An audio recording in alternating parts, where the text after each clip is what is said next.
आवधिक क्रांतियां, सृजन का दिव्य रिदमिकता। कार्डेक सिखाते हैं कि ब्रह्मांड में हर चीज नियमित चक्रों का पालन करती है, सितारों की गति से लेकर पृथ्वी के परिवर्तन तक। ये चक्र या आवधिक क्रांतियां दिव्य संतुलन के यंत्र हैं, जो स्थिरता को रोकते हैं और जीवन के नवीनीकरण को सुनिश्चित करते हैं। जो मनुष्य आपदा कहता है, उसे प्रोविडेंस प्रगति कहता है। इस प्रकार प्रत्येक क्रांति विश्वव्यापी विकास की आरोही यात्रा में एक और कदम है। आधुनिक भूविज्ञान इस आवधिकता के नियम की पुष्टि करता है।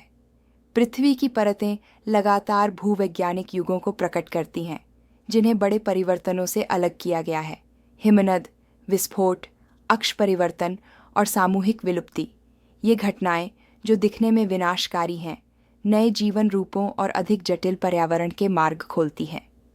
कार्डेक एक दूरदर्शी दृष्टि से इन क्रांतियों में पृथ्वी की सांस देखते थे, ग्रह की रिदमिक गतियों को दिव्य बुद्धिमत्ता के आदेश के तहत। खगोल भौतिकी इस दृष्टिकोण को ब्रह्मांड के लिए व्यापक बनाती है। तारे जन्म लेते हैं, जीवित रहते हैं और मरते हैं, तत्वों को फैलाते हैं जो नए सूर्य और ग्रह बनाते हैं। आकाश गंगाएं टकराती हैं और गुरुत्वाकर्षण के नियमों के साथ सद्भाव में पुनः व्यवस्थित होती हैं। यहाँ तक कि वर्तमान सिद्धांतों के अनुसार ब्रह्मांड भी विस्तार और संकुचन के चरणों से गुजरता है, एक कॉस्मिक पल्सर जो अनंतता के हृदय की याद दिलाता है। आध्यात्मवाद इस सद्भाव में दिव्य विचार के निरंतर क्रिया का प्रतिबिंब मानता है। नियमित क्रांतियां भी नैतिक और आध्यात्मिक स्तर को प्रभावित करती हैं। मानवता के पूरे समूह अज्ञान और हिंसा के चरणों से गुजरते हैं, उसके बाद प्रकाश और भ्रातृत्व के पुनर्जन्म होते हैं।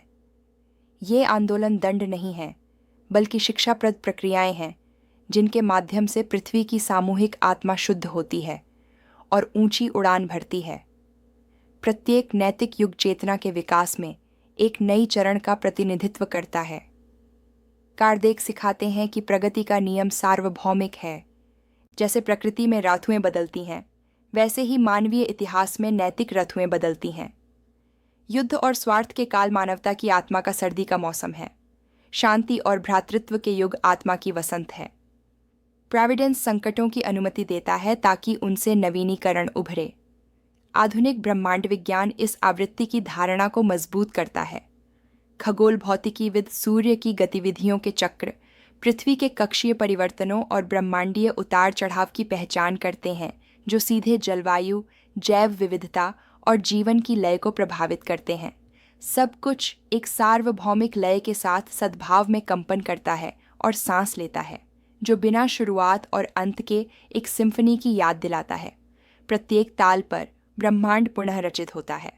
आध्यात्मिक स्तर पर उच्च आत्माएं प्रकट करती हैं कि वही सिद्धांत पुनर्जन्म को नियंत्रित करता है।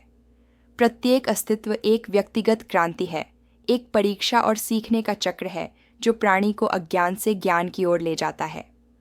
आत्मा जैसे ग्रह अपनी आंतरिक ऋतुओं से गुजरती है, छाया में जन्म लेती है, दर्द में परिपक्व होती है और प्रकाश में खिलती है। आवृत्ति इसलिए पूर्णता की लय है जो सृजन के हर पैमाने पर दोहराई जाती है।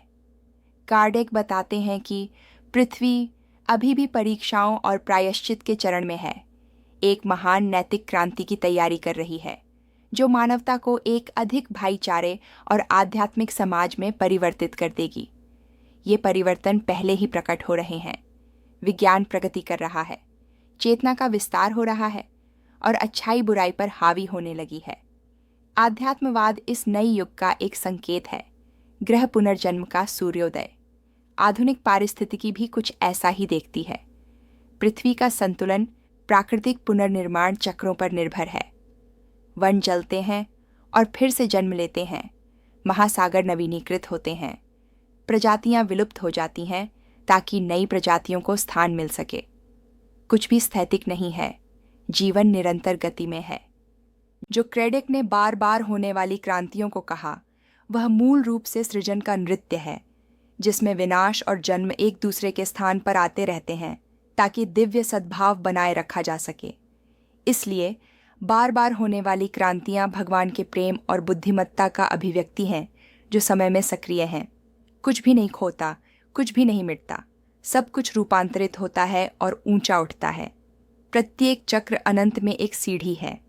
यदि इस चिंतन ने शांति और भविष्य में विश्वास लाया है तो इसे साझा करें, क्योंकि बार बार होने वाली क्रांतियों को समझना यह समझना है कि जीवन भगवान का ताल है और प्रत्येक परिवर्तन आत्मा के अनंत सिम्फनी का एक नोट है।